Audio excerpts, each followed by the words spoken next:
mo, 3,000 siya, 3,200. Tabi tayo mga ka-rides dito sa Napsan.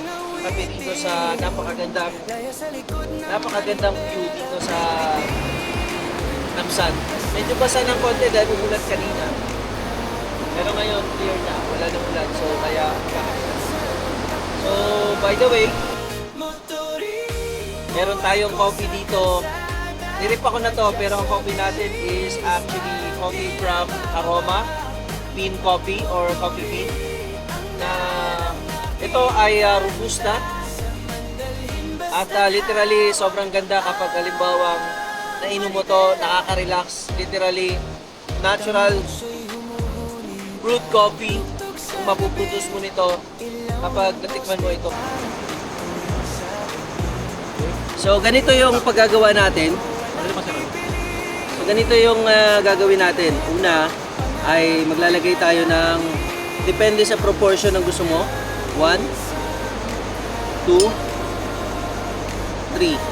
Sa akin, mga sa 3, okay na yon. Pero kung gusto mo na medyo matapag-tapang ng konti, lagyan natin ng mas marami ng konti. Yan, kumulo na yung tubig natin. Sakto, kumulo na yung tubig natin.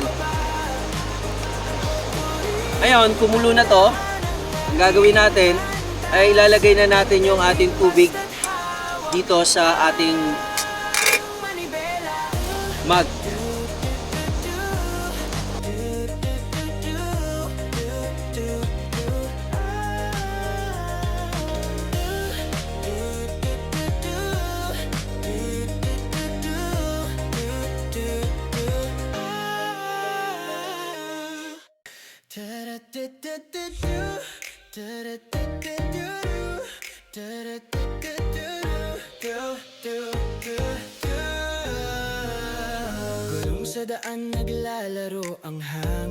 Okay, so nakailang minuto na rin itong ating nakailang minuto na rin, so pwede na natin siyang buksan.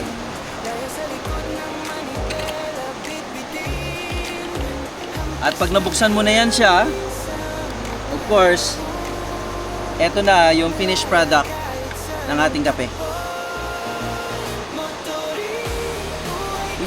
Layo.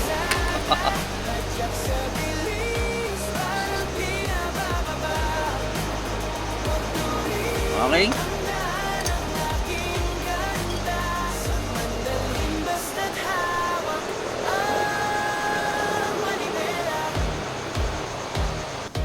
Ano pang hinihintay natin? Hindi pagkape sa napakagandang tanawin dito. Maraming salamat, Aroma Bean Coffee. Enjoy your coffee, guys!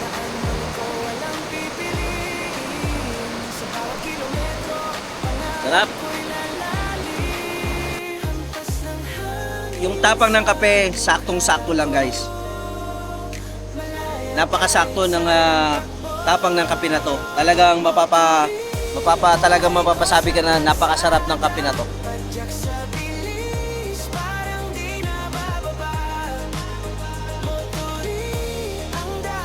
Tapos ito yung tanawin mo.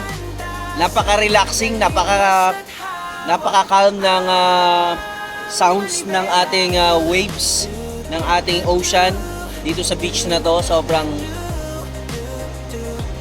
worth it. Sobrang worth it ng pagkakape from Puerto Princesa to Napsan para magkape lang. Siyempre, not the ordinary coffee, one of the best coffee in town. Sino makakapagsabi na kailangan mong gumastos sa box-box na kape? Eh kung meron ka namang sariling coffee maker at saka meron kang brewed coffee from Aroma Coffee Bean, panalo.